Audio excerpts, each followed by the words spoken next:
Friends, welcome to Sukoshal Academy of Commerce. Friends, I am Kavita and today I will discuss with you some tips for preparation of UGC NET. Friends, जैसा कि हम सभी आपको पता तो चली गया होगा कि आपका जो एग्ज़ाम है वो तो अब कैंसिल हो चुके हैं कॉलेजेस के, यूनिवर्सिटीज़ के। तो अब आप अपना पूरा टाइम, पूरा फोकस जो है वो अपनी नेट की प्रिपरेशन पे दे सकते हैं। तो इसलिए इस जो खाली टाइम है अब हमारे पास उसको बेटर यूटिलाइज करें for the preparation of your UGC net paper.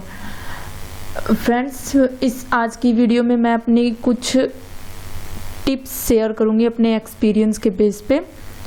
ये मैंने आज 2 टाइम्स JRF लिखा है, अदरवाइज सीधा JRF इन कॉमर्स होता है। फ्रेंड्स, मैंने वैसे तो अनऑफिशियली तो 2 बार JRF हो चुका है, लेकिन ऑफिशियली 1 टाइम ही है।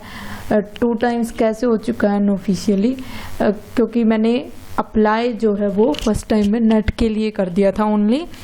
आई होप आप तो बहुत समझदार होंगे, ये गलती आप नहीं करेंगे। और अगर आपने कर भी दी है तो अब जो एडिटिंग के लिए जो बीच में टाइम मिलता है जो एग्ज़ाम के उसकी एप्लीकेशन फॉर्म की एडिटिंग के लिए टाइम जो मिलता है टाइम, उसमें आप वो एडिट ज़रूर कर दें। आप अप्लाई हमेशा JRF एंड नेट बोथ के लिए करें, ओनली नेट के लिए ना करें कभी भी। मैंने ओनली नेट कर दिया था और फिर मेरे मार्क्स JRF वाले आ गए थे। तो आप ऐसी गलती कभी मत करना, ठीक है। तो कुछ ये 7 टिप्स हैं जो मैं आपके साथ शेयर करूं। सबसे पहले है एनालाइज योरसेल्फ। देखो, सबसे पहला काम जो है नेट की प्रिपरेशन स्टार्ट करने से पहले आपने कर दी होगी स्टार्ट, लेकिन फिर भी अगर आपको कुछ चेंज करना है अपनी स्ट्रेटजीज में, या आपको ये डर लग रहा है कि कहीं ना हो, तो आप ये मेरे जो आज मैं बता रही हूँ आपको स्ट्रेटजी, ये फॉलो करें। और फिर मैं गारंटी देती हूँ कि आप अगर सेम एज इट इज़ ये स्ट्रेटजी फॉलो करेंगे तो आपका नेट होने से कोई नहीं रोक सकता। तो सबसे पहले आप अपने आप को एनालाइज करें। आप ये देखें कि आपकी वीकनेस स्ट्रेंथ क्या है। आप अपना नॉलेज लेवल चेक करें सबसे पहले कि आपके कौन से सब्जेक्ट्स ऐसे हैं जो वीक्स हैं, या फिर अगर आपको पेपर अटेम्प्ट करने में प्रॉब्लम है, कहाँ आपकी वीकनेस है, कहाँ आपकी स्ट्रेंथ है, वो सारी चीज़ें आप सबसे पहले उसी को एनालाइज करें, उसी के अकॉर्डिंग फिर आगे स्टेप ले कोई भी, और उसी के अकॉर्डिंग अपनी प्रिपरेशन करें। क्योंकि किसी की भी दूसरों की strategy same as it is कभी भी अप्लाई नहीं होती है, क्योंकि सबका अलग अलग IQ लेवल होता है, अलग अलग सबका वे होता है प्रिपरेशन करने का। तो इसलिए सबसे पहले आप अपने आप को जज करें कि आप कहाँ पर हैं अब, और आपको जो नेट क्रैक करने के लिए या JRF क्रैक करने के लिए आपको कहाँ तक होना चाहिए। तो वो गैप है उसको तभी पूरा कर सकेंगे ना जब आप अपनी करंट सिचुएशन को एनालाइज करेंगे। इसका एनालाइज करने का सबसे बेस्ट वे है कि आप सबसे पहले मॉक टेस्ट करके देखें। जब आप 1 या 2 मॉक टेस्ट करके देखेंगे तब आपको ये पता चल जाएगा कि आप कितने टाइम में कितने क्वेश्चंस कर पा रहे हो, और उनमें से कितने क्वेश्चंस ठीक हो रहे हैं। और फिर वो ठीक हो रहे हैं तो वो भी कौन सी यूनिट्स के क्वेश्चंस जो हैं उनको करने में आपको ज़्यादा दिक्कत हो रही है, और कौन से यूनिट्स के आप बहुत ईजीली कर रहे हो, ताकि उसी के अकॉर्डिंग फिर आप अपनी प्रिपरेशन कर सके। जैसे कि अगर आपको जैसे स्टैट्स में दिक्कत आ रही है तो फिर आप स्टैट्स के ऊपर ज़्यादा फोकस कर सको। अगर आपके क्वेश्चन स्टैट्स के ज़्यादा गलत हैं तो इससे आपको ये पता चल जाएगा। और जैसे कि अकाउंट्स के क्वेश्चंस हैं, टैक्स के क्वेश्चन हैं, अगर आप बहुत इजीली सॉल्व कर रहे हो तो उनके लिए आप कम टाइम भी दे सकते हो, और जो आपके वीक हैं सब्जेक्ट्स उनको ज़्यादा भी फोकस कर सकते हो। और ये किसी के सेम नहीं होते हैं कि हो सकता है किसी एक बंदे को स्टैट्स बहुत अच्छी आती हो, किसी का न्यूमेरिकल्स में बहुत अच्छा एक्सपीरियंस हो करने का, और किसी का थ्योरेटिकल में हो। तो इसलिए ये ज़रूरी नहीं है कि सबका सेम हो, इसलिए आप अपने अकॉर्डिंग अपनी स्ट्रेटजी खुद प्रिपेयर करें, ठीक है। आप एक मॉक टेस्ट से भी आपको एक बार अंदाज़ा लग जाएगा, लेकिन मैं आपको यही सजेस्ट करूँगी कि आप कम से कम 2-3 मॉक टेस्ट एक बार करके ज़रूर देखें। देखिए, जैसे आप एक मॉक टेस्ट, तो यहाँ पे NTA की साइट पे जाके ये मॉक टेस्ट है, यहाँ पे आपको सभी सब्जेक्ट्स के जो मॉक टेस्ट्स हैं वो मिल जाएंगे, फर्स्ट पेपर के भी और सेकंड पेपर के भी। तो आप ये जरूर ट्राई करना, ये तो एक एटलीस्ट जरूर ही ट्राई करना। अगर आपने अपनी प्रिपरेशन स्टार्ट कर दी है तो भी, ना की हो तो भी, क्योंकि इससे आपको अपना एक बार बेस लेवल पता चल जाएगा। अब फिर यही है, उसी के अकॉर्डिंग आपको आगे स्टेप लेना है और खुद की स्ट्रेटजीज बनानी है। और दूसरा मेरा ये सजेशन है कि आप बुक्स को, जो रिकमेंडेड बुक्स हैं उनको प्रेफरेंस दें। ये मैंने एक पहले भी वीडियो बनाई थी, उसमें भी मैंने आपको यही बताया था कि आप जो बुक्स को प्रेफरेंस दें रेदर देन आप किसी नोट्स के। नोट्स आप अपने खुद प्रिपेयर करें, बुक्स को प्रेफरेंस दें। बुक्स को प्रेफरेंस देने का क्या मतलब है, क्योंकि जब आप हमारे एग्जाम में इम्प्लाइड क्वेश्चंस आते हैं, इम्प्लाइड क्वेश्चंस का मतलब है कि वो थ्योरेटिकल होते हैं, हमारे पास 4-5 आंसर्स होते हैं, हमें लगता है कि सारे ही ठीक हैं, या फिर उनमें से अगर 2-3 सेलेक्ट करने पड़ जाए तो बहुत ही दिक्कत होती है, टाइम कंज्यूमिंग भी होते हैं वो, और फिर भी एक ना एक पॉइंट तो ऐसा हो ही जाता है जो छूट जाता है। ऐसे क्वेश्चंस करने का एक्सपीरियंस आपको कैसे आएगा, जब आप जो अच्छी बुक्स हैं, अच्छे राइटर्स की बुक्स हैं, जैसे कि आप मार्केटिंग के लिए फिलिप कोटलर को ही प्रेफरेंस दें, कॉमर्स के लिए बता रही हूँ मैं। और अगर एचआरएम है तो एचआरएम के लिए आप वीएसपी राव और जो अश्वत्थापा की बुक है उनको प्रेफरेंस दें। आप वीएसपी राव से लगभग सारा एचआरएम कर सकते हैं, लेकिन जो टेक्निकल पार्ट्स है जैसे कि वेज कैलकुलेट करने के मेथड्स वगैरह, जो इवेल्युएशन के मेथड्स, वो आपको ज़्यादा बेटर अश्वत्थापा की बुक से मिलेंगे। और फाइनेंस के लिए जैसे कि जो आई.एम. पांडे की बुक है वो सफिशिएंट है, वो अकेली बुक ही, आपको किसी और नोट्स की ज़रूरत ही नहीं पड़ेगी अगर आपने वो बुक पूरी अच्छे से कवर कर ली। ठीक है, तो आप बुक्स को प्रेफरेंस दें रेदर देन नोट्स।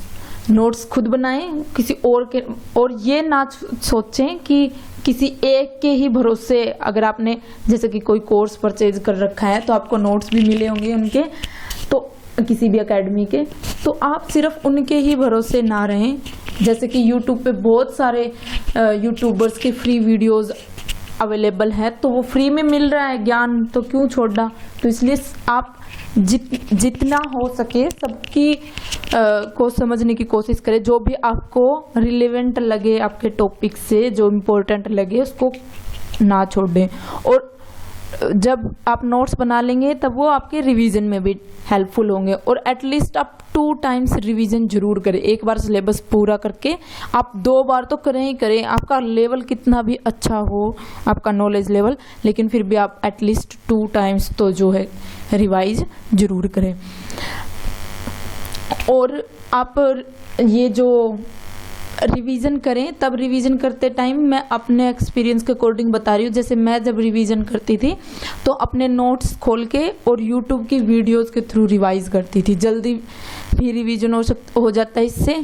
एक बार तो ऐसा करके जरूर करें, क्योंकि उस जो फ्री वीडियोस हैं, या फिर आपने अगर कोई कोर्स ले रखा है तो उनके पास पूरे लेक्चर्स की सीरीज होगी, उन सबको आप रिपीट करके अपने नोट्स के साथ मैच करते करते रिवाइज करेंगे, तो कोई एक आधा पॉइंट जो आपने छोड़ दिया होगा पहले नोट्स बनाने में वो भी फिर ध्यान आ जाएगा और आप उनके साथ ही उसको भी लिख लोगे, ताकि जब नेक्स्ट टाइम रिवाइज करोगे तब वो बहुत अच्छे से हो जाएगा। और अब की बार तो आपके पास बहुत टाइम है, क्योंकि अभी तो पता ही नहीं कि कब होगा एग्जाम, तो अब की बार आपके पास बहुत ज़्यादा टाइम है, तो इस टाइम को यूटिलाइज करें। फिर है आप मॉक टेस्ट और प्रीवियस ईयर पेपर्स जो हैं उनको आप बहुत अच्छे से और बहुत बार करें, जितने ज़्यादा हो सके आप मॉक टेस्ट क्वेश्चन पेपर्स जरूर करें। अगर ऐसा है कि आपने पूरा सिलेबस कर लिया है, अब पूरा सिलेबस कर लिया है, अब आप सोचोगे कि मैंने सिलेबस तो कर लिया, पेपर होंगे तब बाद में रिवाइज कर लेंगे, तो वो अगर आपने बीच में छोड़ दिया तो वो जिस टाइम पे पेपर के टाइम पे फिर आपको कुछ याद नहीं रहेगा कि आपने क्या पढ़ा था क्या नहीं पढ़ा था। तो इसके लिए अगर आपका सिलेबस पूरा हो चुका है तो आप प्रैक्टिस करते रहें with the help of these mock tests और प्रीवियस ईयर क्वेश्चन पेपर्स। इनकी प्रैक्टिस करते रहे, जितने ज़्यादा क्वेश्चंस आप करेंगे आपको अपना किया हुआ सिलेबस भी पूरा रिवाइज होता रहेगा और आपकी प्रैक्टिस भी अच्छी हो जाएगी, जिससे आपका टाइम भी बचेगा पेपर में। और आप जब मॉक टेस्ट करें तब आप स्टार्टिंग में ये देखें कि आप कितने टाइम में कर रहे हैं उसको, ठीक है। फिर अगर आप टाइम से पहले कर रहे हैं तो बहुत अच्छी बात है, लेकिन कोशिश करें कि टाइम तक करने की, और ये कोशिश करें कि आप टाइम से हाफ आवर पहले कंप्लीट कर लें उसको। अगर आप आधा घंटा पहले कर लेंगे तो आधा घंटा का जो टाइम होगा वो आपको अपने उस पेपर को फिर से एक बार देखने के लिए कि कहीं कोई क्वेश्चन गलत तो नहीं कर दिया टिक, या कहीं को छोड़ ही नहीं ना दिया हो, ऐसा क्वेश्चन हो जहाँ पे आपने टिक ही ना किया हो, तो ऐसा टाइम भी बच जाएगा आपके पास। बहुत टाइम होता है अगर आप बिल्कुल अच्छे से प्रिपरेशन करेंगे और अच्छे से ही फिर पेपर को अटेम्प्ट करेंगे, बिल्कुल काल्म होके, बिल्कुल भी स्ट्रेस ना लें, ना पेपर देते टाइम लें ना प्रिपरेशन करते टाइम लें, और फिर आप देखेंगे कि आपके पास बहुत टाइम बच जाएगा, क्योंकि हमारे पास क्वेश्चंस तो सारे ही 150 होते हैं और टाइम हमारे पास 180 मिनट्स होता है। 1 मिनट में एक क्वेश्चन इजीली हो जाता है, तो 30 मिनट्स तो वैसे ही बचती हैं। तो इसलिए आप जब भी प्रैक्टिस करें तो अब आप अपना वो 30 मिनट्स जरूर सेव करें, ताकि उन 30 मिनट्स को फिर आप बाद में यूटिलाइज कर सकें। ठीक है। और पेपर करते टाइम, वैसे मैं पेपर करते टाइम आपको एक बार लास्ट मिनट टिप्स और ज़रूर दूंगी, लेकिन फिर भी आप ये चीज़ ज़रूर कंसीडर करें कि जो फर्स्ट पेपर है आपका फर्स्ट पेपर में से जो रीडिंग कम्प्रहेंसिव है और जो आपका DI है, उनमें फ्री के मार्क्स होते हैं। वो जो 10 क्वेश्चंस होते हैं वो बिल्कुल फ्री के होते हैं। आप थोड़ी सी भी प्रिपरेशन करेंगे, उनको थोड़ा सा ध्यान से करेंगे तो वो आपके इजीली हो जाते हैं, और 10 के 10 ठीक होते हैं वो 10 के 10 क्वेश्चंस, तो आप उनको बिल्कुल भी ना छोड़ें। सबसे पहले आप वही करें। मैंने 3 अटैम्प्ट्स दिए हैं। वैसे फर्स्ट अटैम्प्ट मैंने वैसे ही बिना किसी प्रिपरेशन के जस्ट ऐसे ही ट्रायल के लिए दिया था, और सेकंड अटैम्प्ट में फिर मेरा JRF हो गया था, वही वाला अनलक्की। लेकिन थर्ड टाइम में मैंने अप्लाई भी JRF के लिए किया और हो भी गया था।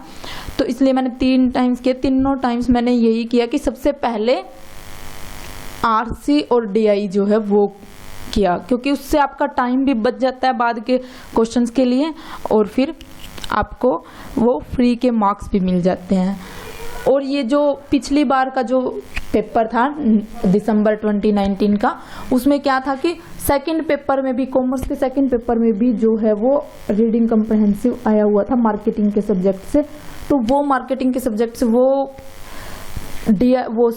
रीडिंग कम्प्रहेंसिव वो करना भी तभी आपके लिए पॉसिबल होगा और इजी होगा आपके लिए, जब आप जो ये बुक्स है ना, रेफर्ड बुक्स, इनको आप रिकमेंड करें, इनको आप प्रेफरेंस दें।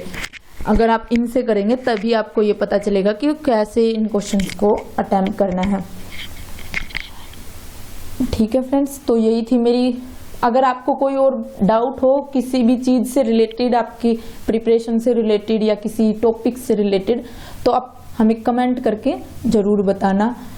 आई विल रिप्लाई, और अगर हो सका तो मैं उस टॉपिक के ऊपर आपको वीडियो भी ज़रूर प्रोवाइड करूँगी। और अगर आपको ये वीडियो हेल्पफुल लगे तो इसको लाइक करना और शेयर करना, और सुकौशल कॉमर्स एकेडमी चैनल को सब्सक्राइब करना।